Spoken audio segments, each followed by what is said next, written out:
प्रणाम ब्राह्मण देव। आयुष्मान भव। आप कौन है ब्राह्मण देव? मेरा नाम विजय पंडित है। और आपका परिचय? मैं पांडव कुल भीम का पौत्र बर्बरीक हूँ। मेरे गुरु द्वारकाधीश श्री कृष्ण ने सूर्योदय नाम दिया है। इस घने जंगल में किस कार्य हेतु आपका आना हुआ? अपने नगर के लोगों के भविष्य के लिए। लोगों का भविष्य? हाँ, हमारे नगर पर इस समय दैत्यों का आतंक फैला हुआ है। वहां नरबली प्रतिदिन होती है। बच्चे, बूढ़े, स्त्री, पुरुष कोई भी सुरक्षित नहीं है।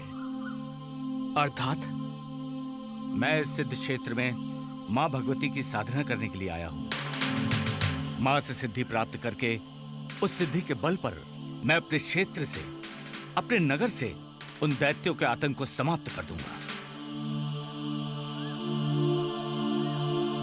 मैं भी इस सिद्ध क्षेत्र में साधना के लिए आया हूँ। यदि मैं आपके किसी काम आ सका तो मैं अपने आप को धन्य समझूंगा। धन्यवाद सुहृदय, मैं निश्चिंत हुआ। मैं आज से अपनी तपस्या आरंभ कर दूंगा। ओम ह्रीं क्लीं चामुंडाय विच्चय नमः। ओम ह्रीं क्लीं चामुंडाय विच्चय नमः। ओम ह्रीं क्लीं चामुंडाय विच्चय नमः। ओम ह्रीं क्लीं चामुंडाय विच्चय नमः। ओम ह्रीं क्लीं चामुंडाय विच्चय नमः। ओम ह्रीं क्लीं चामुंडाय विच्चय नमः। ओम ह्रीं क्लीं चामुंडाय। आज इस ब्राह्मण की साधना का अंतिम दिन है। धीरे धीरे हमारी शक्तियां क्षीण होती जा रही हैं। यदि इसे वो दिव्य शक्तियां प्राप्त हो गईं, तो हमारे सारे दैत्य मारे जाएंगे। मैं ऐसा कदापि नहीं होने दूंगा।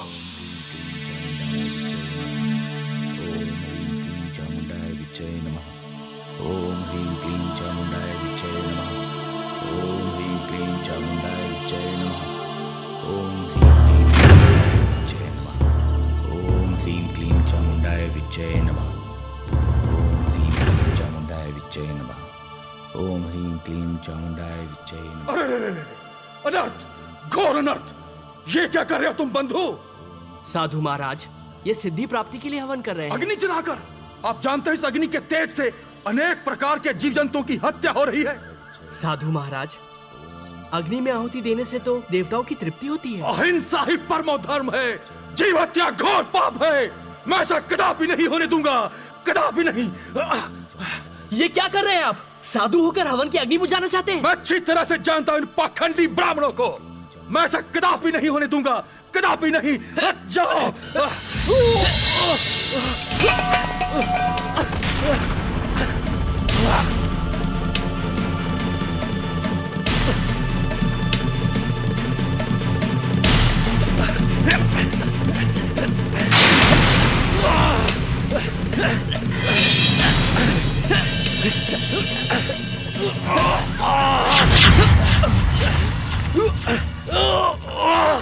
ये साधु नहीं, अवश्य कोई दैत्य है जो नहीं चाहता कि ये यज्ञ संपूर्ण हो।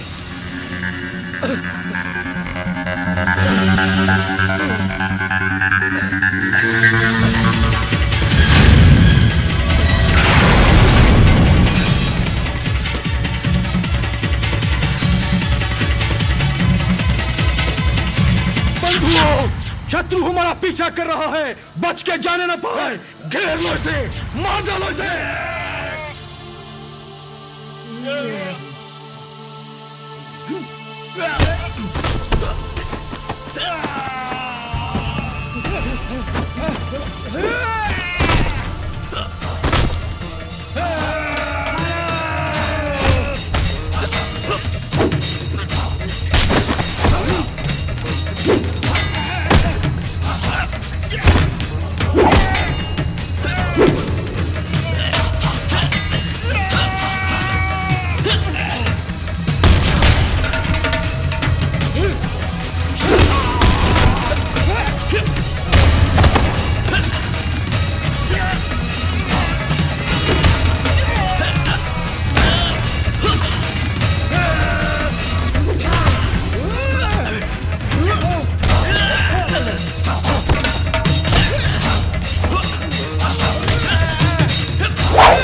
दैत्यों ने? वीर,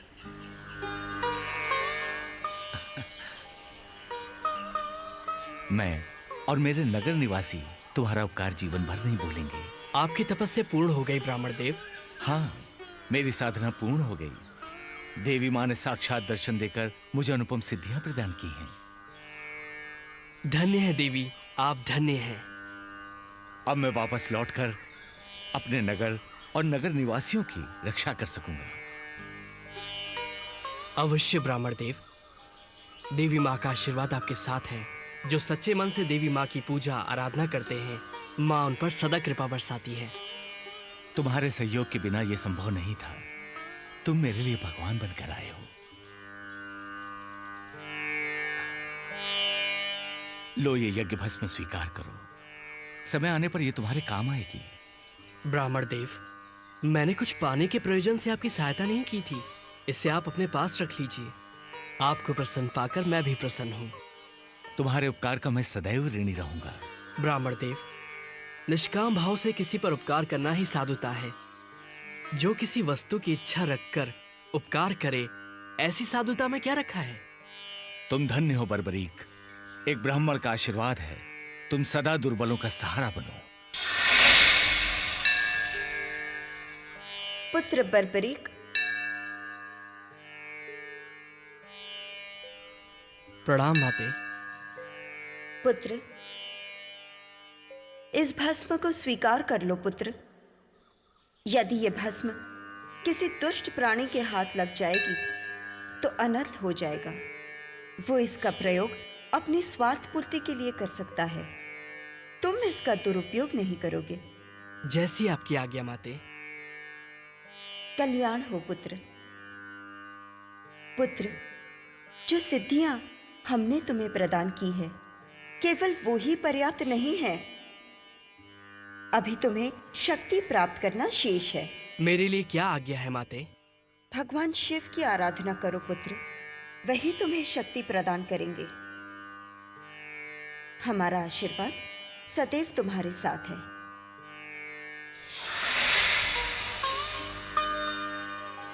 सुहृदय, मैं ईश्वर से प्रार्थना करूंगा कि तुम्हारी आराधना सफल हो। आज से तुम सिद्धसेन के नाम से भी जाने जाओगे। अब मुझे प्रस्थान करना चाहिए।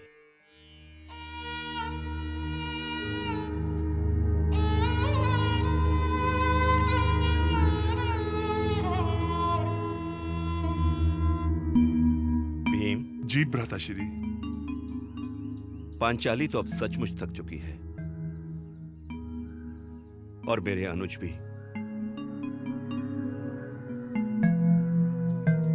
अब तुम मझले होने का कर्तव्य निभाओ और जाकर देखो आसपास कोई जल की व्यवस्था या विश्राम करने का उचित स्थान है या नहीं। और हां, शीघ्र लौटना भीम, क्योंकि 12 बरस की वनवास की अवधि अब समाप्त होने को है और दुर्योधन के सैनिक हमें सियार की भांति सूंघते फिर रहे हैं। जो आज्ञा भ्राताश्री।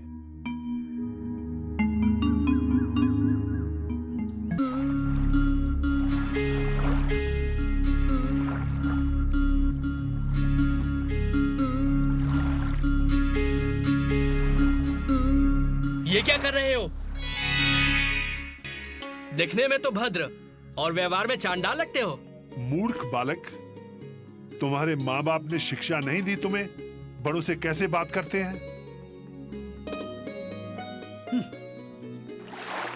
जाओ और अपने माता पिता से पूछ कर आओ कि इस ताल को गंदा करके तुम कौन सा अच्छा काम कर रहे हो। जल गंदा नहीं करूंगा तो हाथ पैर कैसे धोऊंगा? शीघ्र ही इस ताल से निकलो।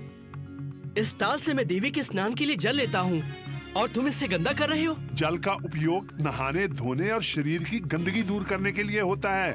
मंद बुद्धि, वो जल बहती धारा का होता है जहाँ गंदगी रुकती नहीं। ये ताल है, नदी नहीं। तुम यहाँ से निकलो, अन्यथा मैं अपनी सभ्यता की सीमा लांघ जाऊंगा। मैं नहीं जाऊंगा तो क्या कर लोगे? अभी बताता हूँ।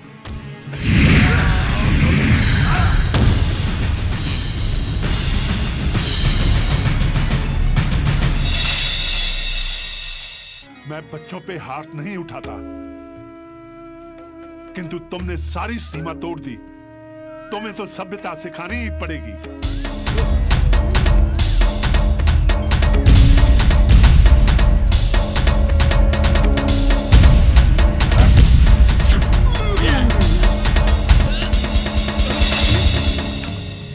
ठहरो वत्स, ये तुम क्या कर रहे हो?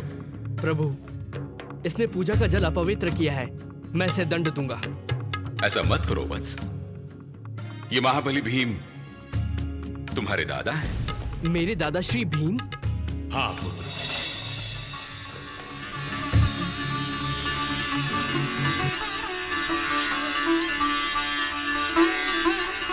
मुझे क्षमा कीजिए दादाश्री, मुझे क्षमा कीजिए। तुम मेरे पौत्र हो, मेरे घटोत्कच के पुत्र। हाँ हाँ दादाश्री, मुझसे अनजाने में ऐसा अपराध हुआ है जिसकी कोई क्षमा नहीं। नहीं पौत्र नहीं, भूल मुझसे भी हुई है। मैंने भी बड़े होने का कोई अच्छा परिचय नहीं दिया। मेरे लिए मात्र जल था और तुम्हारे लिए पूजा का स्थल, इसलिए भूल जाओ जो भी हुआ। कैसे भूल जाऊं दादाश्री, मैंने अपनी शक्ति का दुरुपयोग किया, वो भी अपने दादाश्री पर। मुझे इसके लिए अपने आप को दंड देना होगा। नहीं पौत्र नहीं, मैंने तुम्हारा बाल्यकाल नहीं देखा। हर पौत्र बाल्यकाल में अपने दादा पे हाथ उठाता है। मन मैला न करो पौत्र, हमारा मिलना शायद इसी प्रकार लिखा था।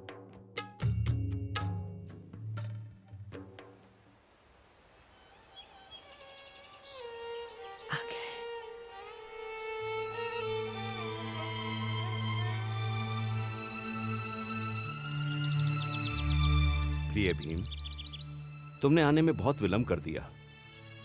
और ये भ्राताश्री, ये बर्बरीक है, मौरवी और घटोत्कच का पुत्र।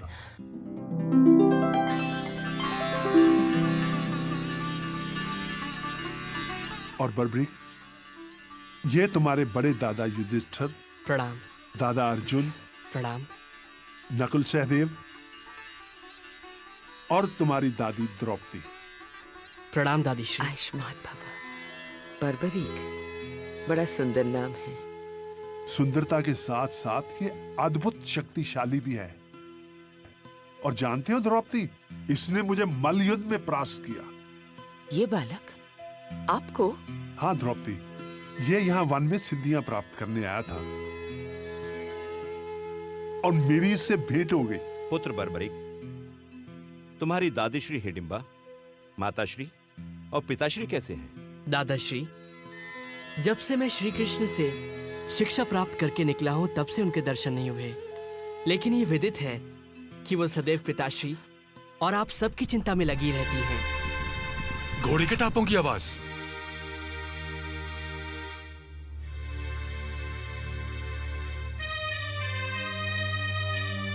भ्राताश्री, लगता है दुर्योधन के सैनिक हमें ढूंढते हुए यहां तक आ पहुंचे हैं। हमारा वनवास तो समाप्त हो चुका है, अब हमारा अज्ञातवास शुरू हो रहा है। कदाचित तुम्हारा कथन सत्य है अर्जुन, और यदि उन्होंने हमें ढूंढ निकाला तो एक बार फिर हमें 12 बरस का वनवास और 1 बरस का अज्ञातवास सहना होगा। वो आपको नहीं ढूंढ पाएंगे दादाश्री। ये बर्बरीक आपके पौत्र का वचन है।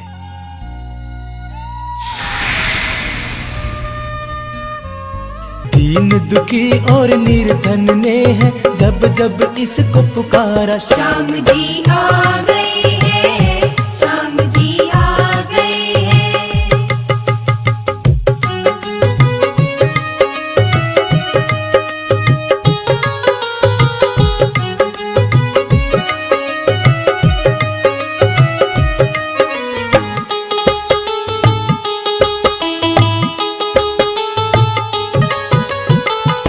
जैसी हो जिसकी भावना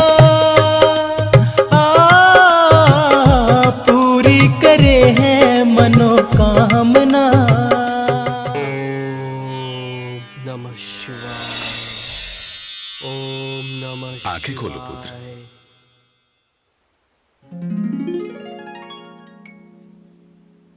प्रणाम प्रभु। कल्याण हो। हम तुम्हारी आराधना से अति प्रसन्न हैं पुत्र। कहो, क्या वर मांगना चाहते हो? प्रभु, प्रथम इच्छा थी कि आपके दर्शन हो, वो अब पूर्ण हुई। और दूसरी? मैं ऐसी शक्ति चाहता हूँ प्रभु जिससे मैं दुर्बल और निसहाय लोगों की रक्षा कर सकूं।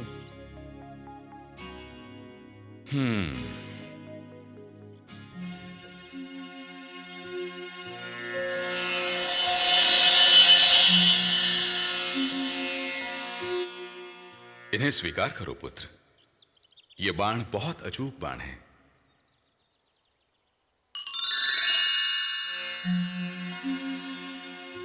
पहला बाण छोड़ने से तुम युद्ध भूमि में जिनका भी वध करने की कामना करोगे, ये बाण उनके शरीर पर मृत्यु चिन्ह बना देगा। दूसरे बाण के चलने से जिन जिन के शरीरों पर मृत्यु चिन्ह बने हैं, ये उनका वध कर देगा। तथा तीसरा बाण समस्त सृष्टि का विनाश कर देगा। किंतु ध्यान रहे पुत्र, इन बाणों का कभी दुरुपयोग मत करना। स्मरण रहे, तुम सदैव दुर्बल का साथ दोगे, हारे का सहारा बनोगे। जो आज्ञा प्रभु।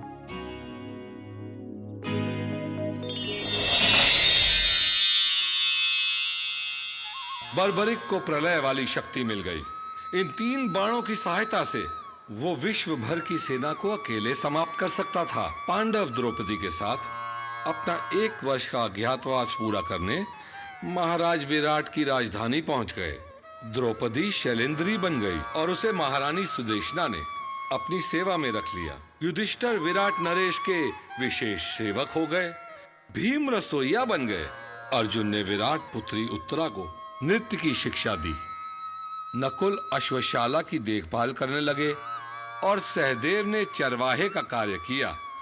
अज्ञातवास समाप्त होते ही पांडवों का दूत बनकर श्री कृष्ण कौरवों के पास गए, परंतु दुर्योधन ने उनकी बात नहीं मानी। युद्ध होगा बड़े भैया, अवश्य होगा। युद्ध को टालने का मेरा अंतिम प्रयास, मेरा शांति प्रस्ताव विफल हो गया। मामा शकुनी के द्यूत के पासे अब जुए की बिसात से निकलकर नरसंहार का नृत्य कर रहे हैं। हस्तिनापुर नरेश धृतराष्ट्र ने नेत्रहीनता को अपना रक्षा कवच बना लिया है और पुत्र मोह के कारण वो अपना राजधर्म भूल चुके हैं। मैंने आप पांडवों के लिए केवल 5 गांव मांगे थे, किंतु दुर्योधन ने कहा कि 5 गांव तो क्या, वो सुई की नोक के बराबर भूमि भी नहीं देगा।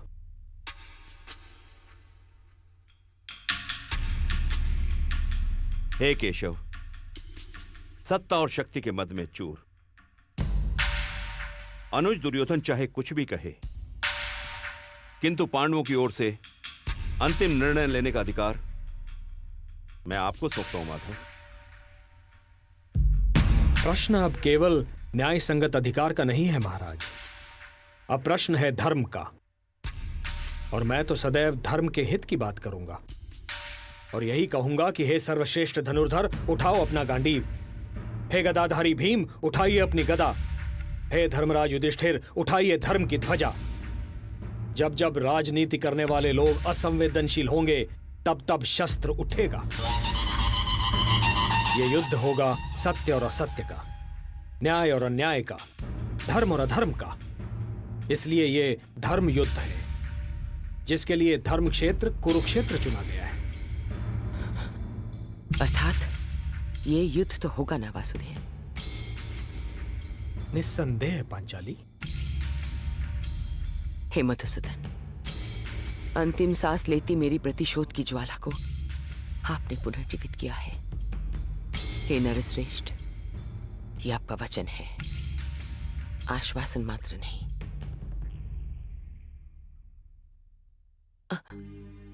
नारी के सम्मान को तार तार होते देखा है आपने। हे दीनानाथ, आपने मेरी लाज ढकी। इन खुले केशों के साथ यदि मैं चिता तक जाती तो मेरा स्थान नरक में निश्चित था। कृष्णे, तुम्हारे रूप में समस्त नारी जाति का अपमान करने वालों को चिता भी नहीं मिलेगी। उनके शवों पर विलाप करने वाला कोई नहीं होगा, होंगे केवल गिद्ध। कुमार बर्बरीक की, कुमार बर्बरीक की, कुमार बर्बरीक की, कुमार बर्बरीक की, कुमार बर्बरीक की, कुमार बर्बरीक की। दादीश्री। बर्बरीक। दादीश्री, मुझे लगा कि आप मुझे याद कर रही हैं, सो मैं यहाँ चला आया। बैठ जा पुत्र। बर्बरीक, विधाता ने तो मेरे भाग में प्रतीक्षा ही लिख दी है। कभी अपनों की प्रतीक्षा उम्र भर, तेरे दादा की प्रतीक्षा, और अब तेरी प्रतीक्षा। दादीश्री, आपकी यही प्रतीक्षा तो आपके अपनों की शक्ति है। आपने जिस कार्य के लिए गुरुदेव श्री कृष्ण के पास भेजा था, उनके मार्गदर्शन में वो पूर्ण हुआ। आज आपके बर्बरीक को संसार की बड़ी से बड़ी शक्ति भी चुनौती नहीं दे सकती। पुत्र बर्बरीक,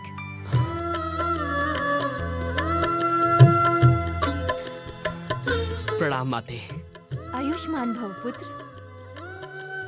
क्या तुम्हें मेरी सुध कभी नहीं आई?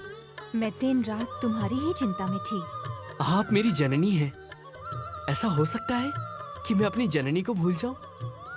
आप, दादी तथा पिताश्री सब मेरे हृदय में बसे हुए हैं। पुत्र, जिस कार्य हेतु वासुदेव ने तुम्हें गुप्त क्षेत्र भेजा था, वो पूर्ण हुआ? हाँ माते, गुरुदेव के आशीर्वाद से देवी ने प्रकट होकर मुझे सिद्धियां प्रदान की। धन्य है माता। दादी, वन में मेरी दादाश्री, दादी द्रौपदी तथा समस्त पांडव कुल से भेंट हुई। अच्छा, तो तुम्हें उनके दर्शन प्राप्त हुए? हाँ दादीश्री, वो कह रहे थे कि उनका अज्ञातवास चल रहा है। यदि किसी ने उन्हें देख लिया तो उन्हें फिर से वनवास जाना पड़ेगा। हाँ पुत्र, अज्ञातवास के पश्चात भी कौरवों ने पांडवों को नहीं स्वीकारा। मैं समझा नहीं दादीश्री। राजपाट की लड़ाई में पांडव कौरव में लड़ाई छिड़ गई है। छल बल कौरव का धर्म है, पांडव का सत्य अहिंसा कर्म है। कृष्ण शांतिदूत बनकर मध्यता करने गए, किंतु दुर्योधन ने उनकी एक न सुनी। ये तो अन्याय है। युद्ध की तैयारी हो चुकी है। इधर केवल 5 पांडव, तेरे पिता और श्री कृष्ण हैं। निश्चित रूप से विजय कौरवों की होगी, क्योंकि उनके पास तो अपार सेना है। मेरे होते ऐसा कदापि नहीं हो सकता। यदि कौरव सारे विश्व से एक विशाल सेना भी इकट्ठी कर लें, उनके पास मेरे इन बाणों का सामना करने का साहस नहीं है। पुत्र, तू अभी एक बालक है। इतने बड़े योद्धाओं के समक्ष तू अकेला क्या कर सकेगा? माते, भगवान शिव से मुझे शक्तियां प्राप्त हुई हैं। वरदान के स्वरूप मेरे पास 3 अमोघ बाण हैं, जो किसी भी शत्रु को एक पल में समाप्त कर सकते हैं। मुझे युद्ध क्षेत्र में जाने की आज्ञा दीजिए माताश्री। किंतु पुत्र। माते, मैं केवल वहां जाकर युद्ध देखूंगा। मैंने देवी सिद्धंबिका तथा भगवान शिव को वचन दिया है कि जो पक्ष कमजोर सिद्ध होगा, मैं केवल उसी की सहायता करूंगा। मेरे ये बाण केवल हारने वाले पक्ष के लिए चलेंगे। पुत्र। मौरवी, इसे मत रोको। आज पांडव कुल को इसकी आवश्यकता है। जाओ पुत्र, युद्ध जीत कर आओ और इतिहास बनाओ। सदा हारे का सहारा बनो। दीन दुखी और निर्धन ने है जब जब इसको पुकारा। श्याम जी आ गए हैं, श्याम जी आ गए हैं।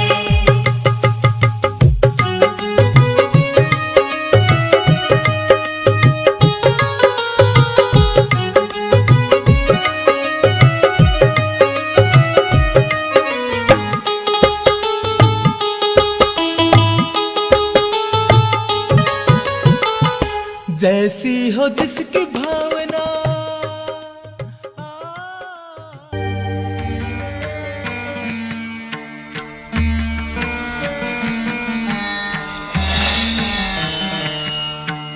धूम दा धरे ना ना, धूम दा धरे ना ना, धूम दा धरे ना ना, धूम दा ना ना ना, धूम पता नहीं तुम मित्र हो या शत्रु, किंतु वीरता तुम्हारे अंग अंग से झलकती दिखाई पड़ती है। तुम यहाँ किस पक्ष को अपना समर्थन देने आए हो? मैंने कोई निर्णय नहीं लिया है। इस समय तो मैं युद्ध को निकट से देखने की अनुमति लेने आया हूँ। वो तो तुम्हें सरलता से प्राप्त हो जाएगी युवक। ये धर्म युद्ध है। कोई भी योद्धा बिना दबाव के किसी भी पक्ष को अपना समर्थन दे सकता है। विचार करने की बात तो मात्र ये है कि कौन सा पक्ष धर्म, कौन सा अधर्म की ओर है। सुना है इस युद्ध में इतने महारथी इकट्ठा हो रहे हैं जो पहले कभी नहीं हुए। सत्य है युवक, केवल ये बताओ कि तुम अपना समर्थन किस पक्ष को दोगे? मैं तो सदैव निर्बल के पक्ष में हूँ। मैं पराजित का मित्र हूँ। ये दैव्य गुण है, मानवीय नहीं। तुम्हारी सेना कहाँ है युवक? मैं स्वयं एक सेना हूँ। मैं अकेला ही युद्ध करके किसी भी सेना को परास्त कर सकता हूँ। तुम्हारा व्यक्तित्व विचित्र है युवक। सत्य तो प्रदर्शन के पश्चात ही सिद्ध होता है। मैं द्रुपद पुत्र धृष्टद्युम्न, पांडव सेना का प्रधान सेनापति, तुम्हें अपने क्षेत्र से युद्ध देखने का निमंत्रण देता हूँ। धन्यवाद। मुझे पांडव पक्ष से यही अपेक्षा थी।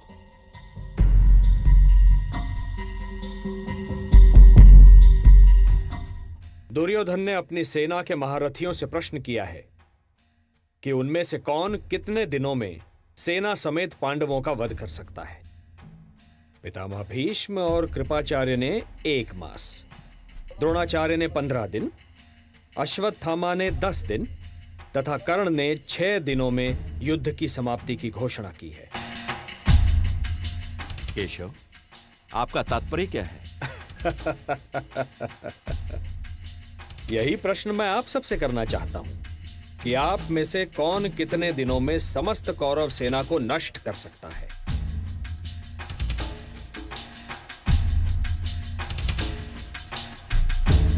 वासुदेव,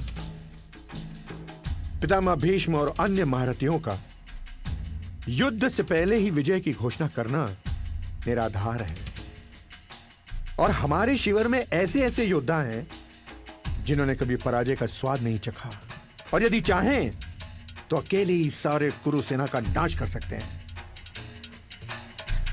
और हे वासुदेव, जहां स्वयं आप हैं वहां पराजय का तो प्रश्न ही नहीं उठता है। और फिर भी अगर चित्त की शांति के लिए आप जानना चाहते हैं तो सुनिए वासुदेव, महादेव की सौगंध, जब मेरे बाणों की वर्षा होगी तो अग्नि बरसेगी, और वो अग्नि कुरुसेना और सेनापतियों को यूं जलाकर भस्म कर देगी जैसे ग्रीष्म ऋतु सूखी हुई घास को जलाकर राख कर देती है। महाराज, एक विचित्र युवक आया है। उसकी बातों में बड़बोलापन है, किंतु उसके मुखमंडल पर छलकता आत्मविश्वास उसकी कही गई इस बात को सत्य साबित करता है। वो कहता है कि मैं अकेले ही युद्ध क्षेत्र में समस्त सेना को समाप्त कर सकता हूं।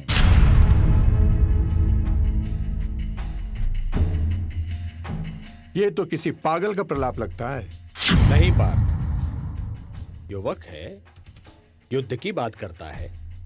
चलकर देख तो लो उसे।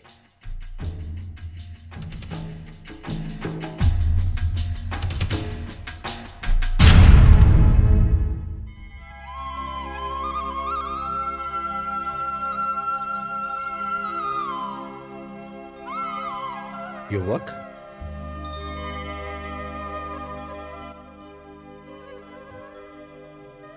गुरुदेव, आप? सुहृदय। प्रणाम प्रभु। आयुष्मान भव। पुत्र, ये तुम्हारे दादा श्री अर्जुन हैं। हाँ, गुप्त क्षेत्र में हम अल्प समय के लिए मिले थे। प्रणाम दादाश्री। विजयी भव पौत्र। गुरुदेव, मुझे युद्ध की सूचना मिली और मैं चला आया। हाँ वत्स, युद्ध की घोषणा हो चुकी है। अब हमें अपने पक्ष की शक्ति का विस्तार करना होगा। गुरुदेव, अब आपको चिंता करने की क्या आवश्यकता है? आपका शिष्य सिद्ध क्षेत्र से सिद्धियां प्राप्त करके लौटा है। मैं अकेला ही समस्त कौरव सेना को समाप्त कर सकता हूं।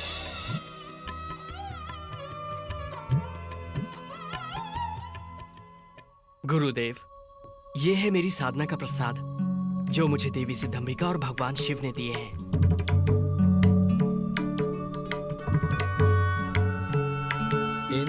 बाणों की विशेषता क्या है पुत्र?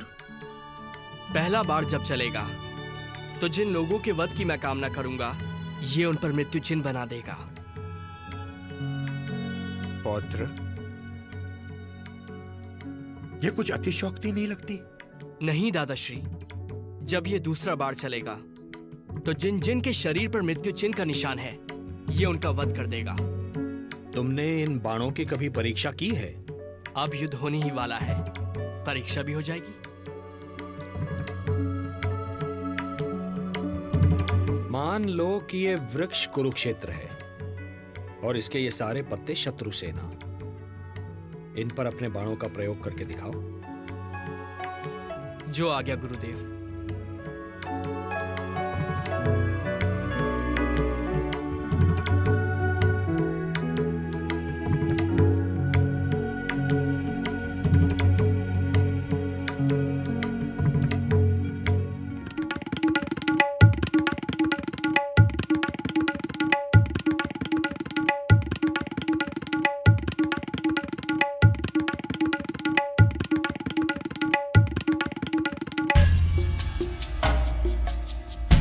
इस वृक्ष के सारे पत्ते मेरे लक्ष्य पर हैं गुरुदेव।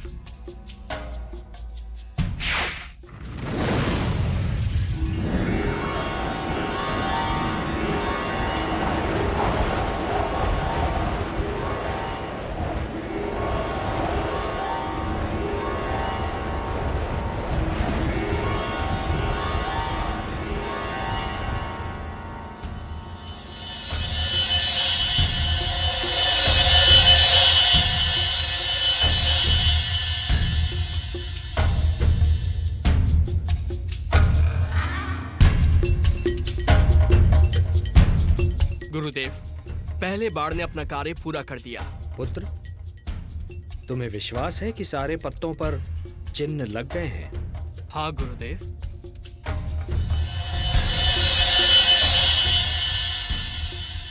गुरुदेव, अब मेरे दूसरे बाण को छोड़ने से जितने पत्तों पर चिन्ह हैं वो भूमि पर गिर जाएंगे और तीसरा बाण तो प्रलय के समान है। यदि मैंने इसका प्रयोग किया तो सारी सृष्टि का विनाश हो जाएगा। मैं इसका प्रयोग कभी नहीं करूंगा। रुक जाओ पौत्र, अब मुझे पूर्ण विश्वास है कि इस महायुद्ध में हम पांडव दुर्बल नहीं हो सकते। दुर्बल तो अब कौरव लगते हैं। ऐसा मत कहिए दादाश्री, अन्यथा अनर्थ हो जाएगा। क्या अनर्थ होगा पुत्र? गुरुदेव, मैंने देवी सिद्धम्बिका तथा भगवान शिव को वचन दिया है कि युद्ध में जो पक्ष कमजोर सिद्ध होगा मैं उसकी ओर से युद्ध करूंगा।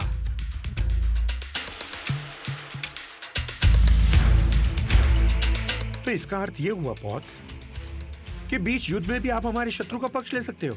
हाँ दादाश्री, यदि युद्ध में कौरव पक्ष कमजोर सिद्ध हुआ तो देवी को दिए वचन के अनुसार मुझे उनकी ओर से ही युद्ध करना पड़ेगा। चलो पौत्र, विश्राम कर लो।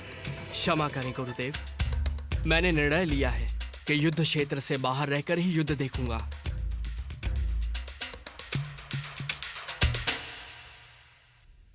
चलो पार्थ।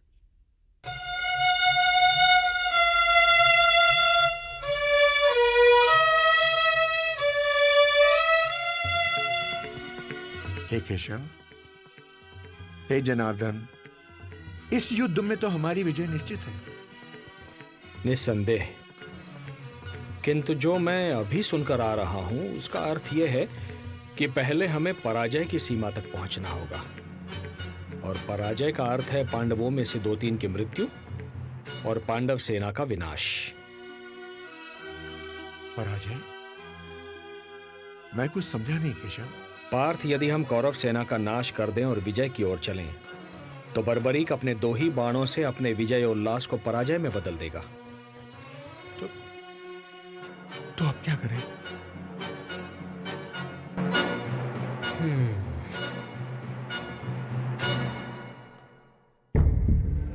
तुम ही बताओ मित्र, क्या सचमुच बर्बरी के बाण चमत्कारी होंगे? अवश्य मित्र, यदि वो बाण महादेव ने स्वयं बर्बरीक को दिए हैं तो निश्चित ही वो चमत्कारी होंगे।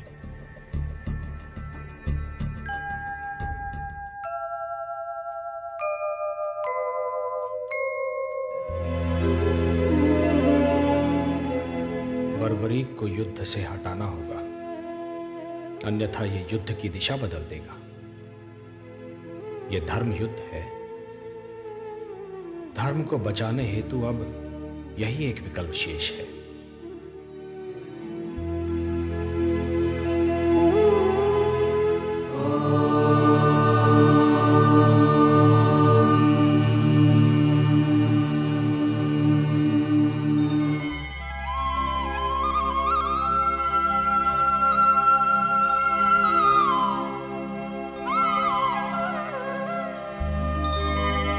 सूर्योदय। प्रणाम गुरुदेव। प्रणाम दादाश्री। आयुष्मान भव।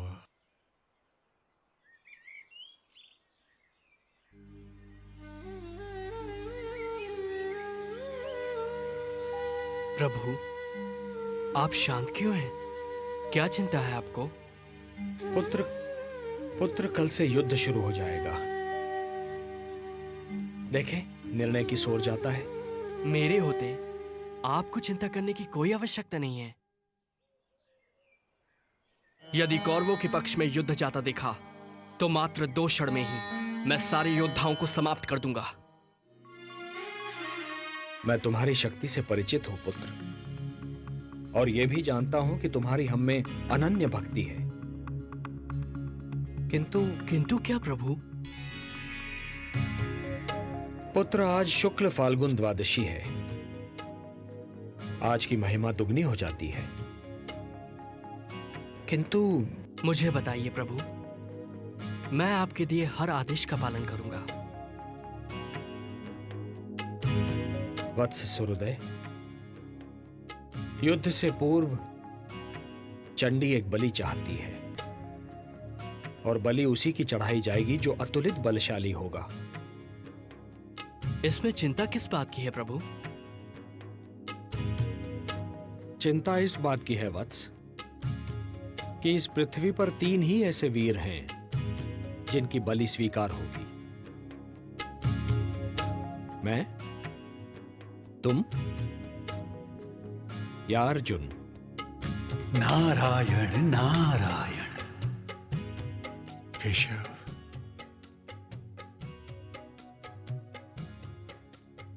बस इतनी सी बात है केशव? क्या यही आपकी चिंता है? तो है जनार्दन, इस बलि के लिए मैं अपने आप को प्रस्तुत करता हूं केशव, अपने आप को। तुम ये नहीं कर सकते पार्थ, ये धर्म युद्ध है। यदि एक भी पांडव कम हो जाएगा तो ये युद्ध धर्म युद्ध नहीं कहलाएगा। बस एक ही मार्ग शेष है। मैं स्वयं ही अपना बलिदान दे देता हूं। वैसे भी युद्ध ना करने की प्रतिज्ञा ली है मैंने। एक सारथी ही तो हूं तुम्हारा। नहीं केशव, नहीं। प्रभु, आप मेरे गुरु हैं, श्रेष्ठ हैं, सभी तरह से ज्येष्ठ हैं मेरे। ये अधिकार सिर्फ मेरा है, मेरा। मुझे आज्ञा दीजिए प्रभु। आपके चरणों की सौगंध खाकर कहता हूं, आपके उद्देश्य को पूरा करने के लिए मैं अपने शीश की बलि देता हूं।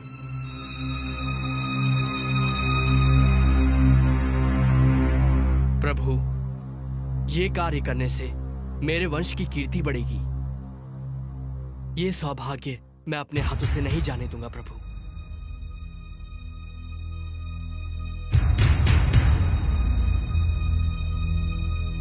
सोचिए मत प्रभु। उठाइए ये शस्त्र और मेरे शीश को धड़ से अलग करके चंडी मां को बलि चढ़ाइए। मैं ऐसा नहीं कर सकता। यदि मैंने ऐसा किया तो यह बलिदान नहीं होगा, हत्या होगी।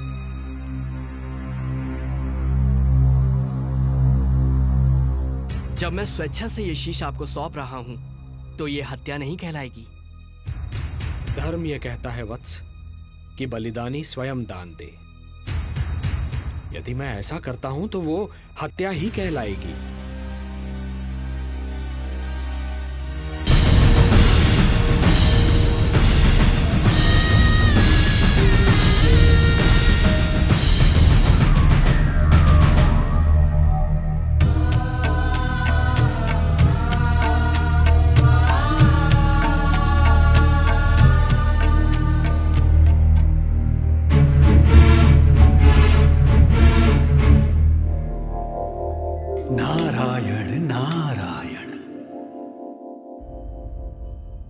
पुत्र घटोत्कच, अब युद्ध का कोई विकल्प नहीं। धर्मराज, घटोत्कच पुत्र बर्बरीक ने श्री कृष्ण के कहने पे अपना शीश दान कर दिया।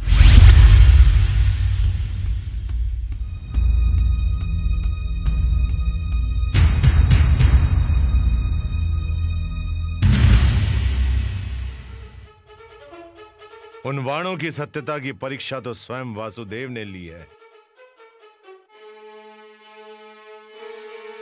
इसमें तनिक भी संदेह नहीं कि वे बाण क्षण में पूरे युद्ध को समाप्त कर सकते हैं।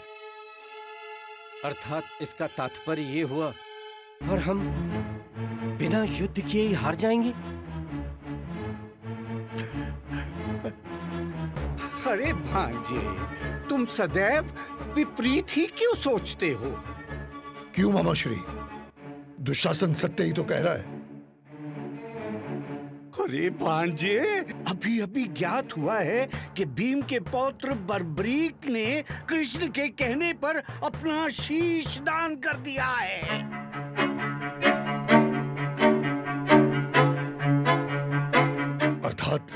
अर्थात भांजो, बर्बरीक की मृत्यु हो चुकी है। अब उसके युद्ध करने का प्रश्न ही उत्पन्न नहीं होता। भीम और पांडव सारे शोकाकुल हैं।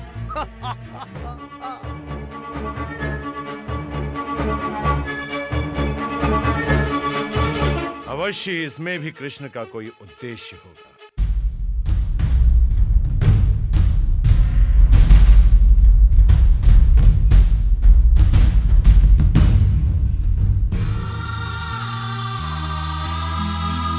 पुत्र बर्बरीक,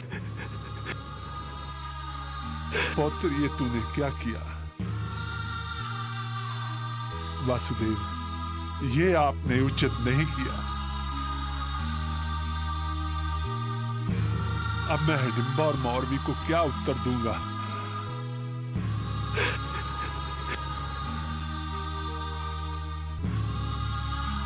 हे ईश्वर, ये तेरी कैसी लीला है? कौन सा पाप किया था मैंने? इससे तो अच्छा होता पुत्र बर्बरीक से पहले मुझे ही मृत्यु आ जाती। कम से कम ये दुख तो नहीं सहना पड़ता। ये आपने क्या किया वासुदेव? और इसके पीछे आपका क्या उद्देश्य है? बोलिए ना केशव।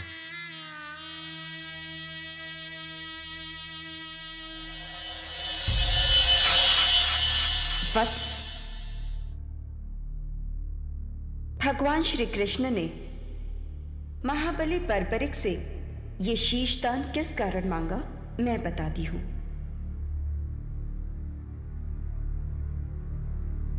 ब्रह्मदेव द्वारा घमंड करने पर इन्हें ये श्राप दिया गया कि अगले जन्म में जब पृथ्वी पर धर्म की रक्षा के लिए युद्ध होगा, तब श्री कृष्ण के द्वारा इन्हें मोक्ष प्राप्त होगा और वे ही इनकी मृत्यु का कारण बनेंगे। इसलिए इसमें श्री कृष्ण का कोई दोष नहीं। आपको श्री कृष्ण पर कोई दोष नहीं लगाना चाहिए।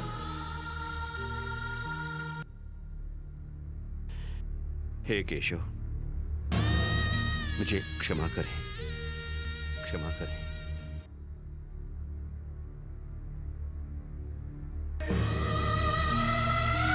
हे देवी, ये एक भक्त का शीश है।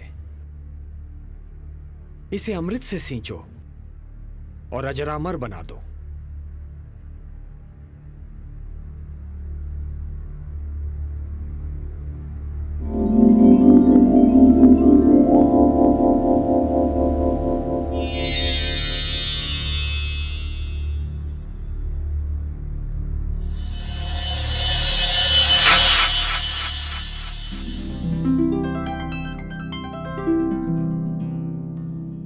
प्रणाम प्रभु।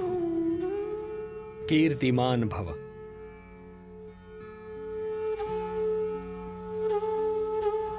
पुत्र बर्बरीक, तुम्हारे त्याग, साधना और तुम्हारे इस महान शीशदान ने तुम्हें नर से नरश्रेष्ठ बना दिया है। तुम जैसा महात्मा केवल सृष्टि के कल्याण के लिए आता है। आज मैं तुम्हें अपना वो नाम देता हूं जो माता यशोदा ने स्वयं मुझे दिया था, श्याम। नारायण नारायण। और तुम्हें मैं अपनी सारी शक्ति भी प्रदान करता हूं। कलयुग में तुम्हें लोग श्याम के नाम से पुकारेंगे। जय श्री श्याम। जय श्री श्याम। जय श्री श्याम। जय श्री श्याम। वत्स, अपनी इच्छा मुझे बताओ। हे नारायण, हे श्याम, मेरी 2 इच्छाएं हैं। प्रथम इच्छा, मेरी देह को आपके हाथ से अग्नि मिले, और मेरी दूसरी इच्छा, मैं महाभारत का युद्ध देखने आया था, मैं वो देखना चाहता हूं। तुम्हारी दोनों इच्छाएं पूर्ण होंगी वत्स। तुम्हारे इस शीश का कभी अंत नहीं होगा।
कुरुक्षेत्र के युद्ध में पांडवों की जीत हुई और कौरवों की हार। चारों ओर से पांडवों की जय जयकार सुनाई दे रही थी। पांचों पांडव इस युद्ध का श्रेय स्वयं ही ले रहे थे। मैंने धर्म की मर्यादा का पालन करते हुए युद्ध का संचालन किया और इसीलिए हमें विजयश्री का प्रसाद मिला। बड़े भैया, इस युद्ध के सबसे बड़े खलनायक दुर्योधन का वध यदि मैं न करता तो ये युद्ध कभी जीता नहीं जा सकता था। मजले भैया, यदि पितामह भीष्म बाणों की शैया पर नहीं लेटे होते तो विजय हमसे कोसों दूर होती।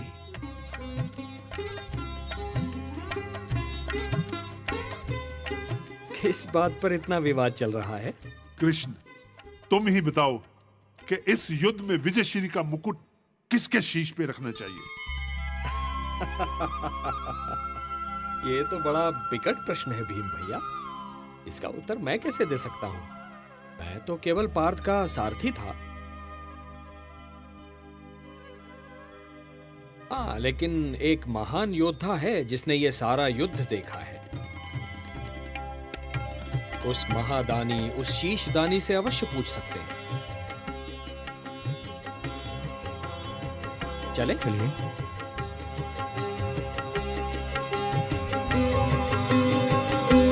नारायण नारायण।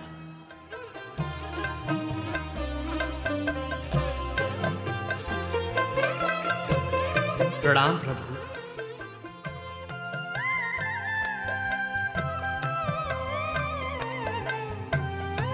हे शीशदानी, तुमने महाभारत युद्ध देखा? हाँ नारायण, संपूर्ण देखा।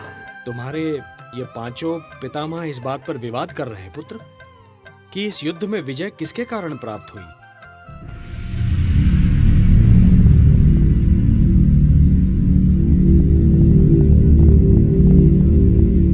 सोच समझकर उत्तर देना पौत्र।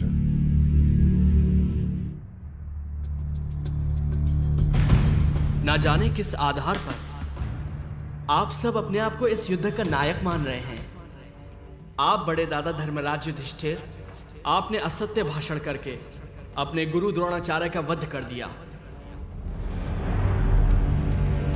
मेरे पितामह भीम, आपने गदा युद्ध के नियमों का उल्लंघन करके दादा दुर्योधन का वध किया।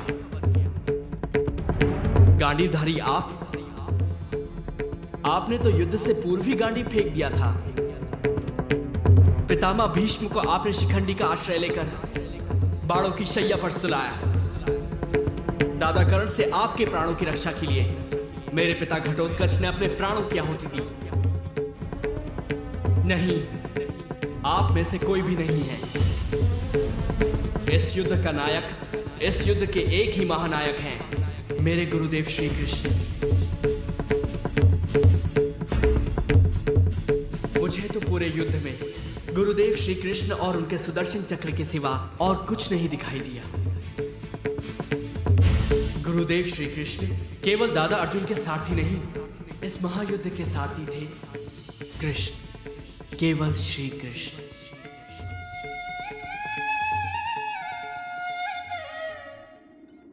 हे वासुदेव, हे केशव, हमें क्षमा कीजिए।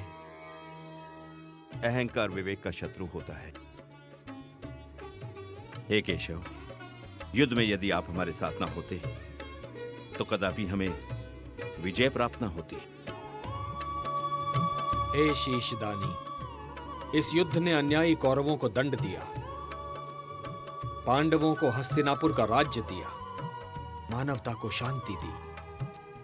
किंतु इस युद्ध ने तुम्हें क्या दिया पुत्र? हे नारायण, ये आप भली भांति जानते हैं, मुझे अपने कर्म का कोई पुरस्कार नहीं चाहिए। हे निष्काम कर्मयोगी, तुम्हारे कर्म का पुरस्कार तो मैं तुम्हें दूंगा। कलयुग में तुम मेरे ही नाम से जाने जाओगे और मेरी सारी शक्तियां तुम में निहित होंगी।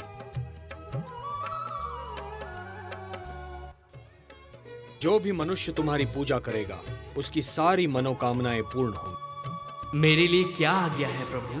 पुत्र, कलयुग का प्रसार बढ़ते ही तुम खाटू नाम के स्थान पर प्रकट हो जाना। वहां की भूमि अत्यंत पवित्र और पावन है। खंडेला का राजा अत्यंत धार्मिक प्रवृत्ति का है। जब तक यह पृथ्वी है पुत्र, जब तक सूर्य चंद्रमा है, जब तक ये सारे नक्षत्र हैं, तुम लोगों के लिए पूजनीय और वंदनीय होगे। तुम्हारे शीश की पूजा होगी पुत्र। तुम शाम नाम से जाने जाओगे और हारे का सहारा बनोगे। ओम नमो भगवते वासुदेवाय।